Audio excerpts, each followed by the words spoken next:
The devil came up to Michigan. He was looking. Oh my god, they killed Sammy! You bastards! Yep, wait. Just hang on. You know, to review this, I'm just going to have to go over the whole episode, so let's combine the recap and review this week. Devil's in the house.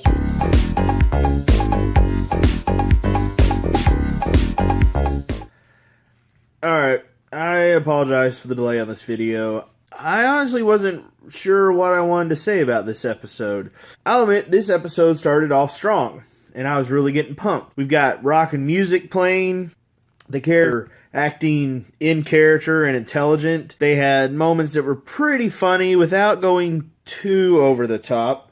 And then things went wrong, and I got even more excited because we had the guys all gather together and actually talked about the problem like they were adults. Gabriel and Rowena had a moment that was a little bit groan-worthy, but I can't deny it wouldn't be in character for them, so just a little bit of cringe. Perfectly logical, as both characters have made it a habit of indulging their libido, so I can't say it was wrong.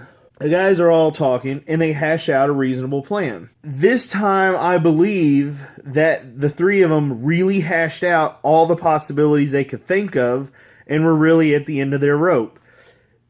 Did we see this entire process? Did we, watch them all argue and go over everyone? No, but the writer knows the craft and knows how to properly construct the illusion so that his hand on this story isn't visible. That's what writers need to strive for. They do the plan. They catch Lucifer with a magical roofie. Wait. Hold on. Was a roofie explained as the cause of Gabriel's nap in the previous episode? Let me go check the transcript.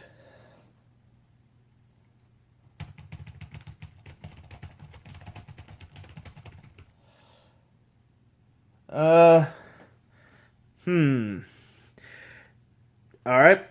Seems the transcript's not up yet. So, everybody remind me to double check this point later on, either when the transcript gets put up or this season hits Netflix. I'll admit that while it was immensely satisfying to watch Gabe and Rowena get the better of Lucifer, who's had it coming for a while now, just the existence of this roofie really cheapens the earlier seasons, because now we have to wonder why Sam and Dean just didn't roofie Lucifer in season 5 and toss his unconscious body into the cage without Sam ever putting himself at risk. And it also makes you wonder why, while he was unconscious, they just didn't grain his grace completely for their plan instead of tying him up and then slow dripping him. All of these guys go running off to Earth 2, save for Rowena, who stays behind to monitor the door. Again, an improvement on previous episodes, improving that the writers really make or break this show. Although, I do have to complain that they still didn't put the door to the other world somewhere secure and just left it out in the middle of the bunker. Then the show reveals that Rowena has been binding Lucifer's hands with only magic, and they left his mouth open. When repeatedly in this show, the boys have gotten in trouble by not properly restraining their captives. I mean, my jaw dropped when I saw they didn't even bother with any angel cuffs or chains. Sure, the show could explain that an archangel might be over to power those, but it would at least demonstrate that the heroes were trying. I mean, given that Lucifer's power was being drained in this scene, you might have even had tension as to whether the restraints were hold or not as he starts, getting his second wind. He ends up breaking free, and Rowena screws the heroes again, but this time by accident, though, which makes that a marked improvement. I also like that later in the episode, she struggled between her instinct to run away and her new leaf at being a morally gray character. This is a real development, growth, and consistency for this character. Whatever else I might say about this season, the writers have really been improving and doing right by Rowena. So, the gang gets to Earth 2, and they use Castiel Positioning Service Would you call that CPS? Yeah, maybe not.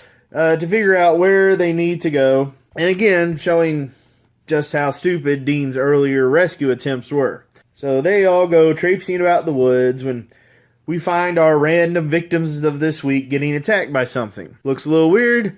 Oh, turns out it's a vampire. And now we learn in the show that when monsters don't eat people, they become more monstrous.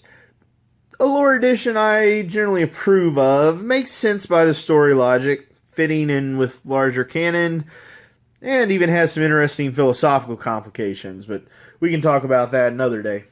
So everyone gets together and goes into the cave filled with vampires, with Dean, Lee, and Sam following up.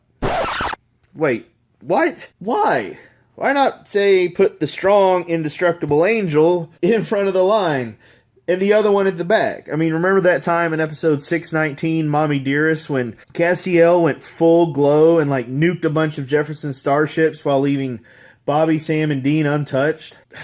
But I'll admit, there could be some excuse that with all Castiel has gone through since season 6, that he has some excuses for being weaker.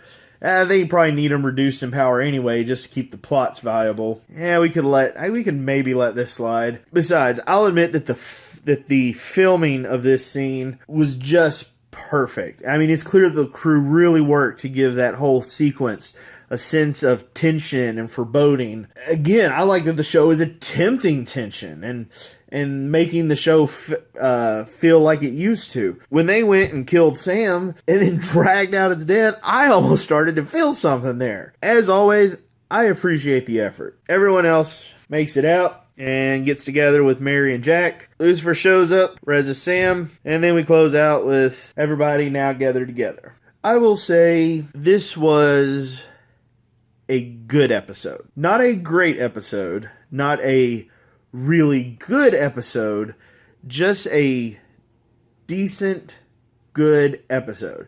It definitely makes me dislike episode 13-18, Bring 'Em Back Alive, even more as just the complete waste of time it was, unless Ketch somehow pays off. Who wrote this one? Robert Burns? Sorry if I mangle your name, man. Kudos to you. Kudos to him. I mean, this episode is not perfect. It's not flawless. But it's got a lot of heart and effort into it. And that's all I really asked from the show. So I'm giving it 4 out of 5. Very soon I am going to be elsewhere with very limited internet access coming up. So there's going to be a bit of a hiatus for a couple weeks. But I will try and get the final 2 episodes reviewed, as well as a discussion of the season as a whole, sometime before June. But until then, whatever you do, put your heart and effort into it. The devil bowed his head because he knew he had been beat. So he laid that fresh turntable of gold down by the butcher's feet. The butcher told the devil to get out of town, and he laughed dead in his face. Then the butcher started cutting all over again, stepped back and hollered out,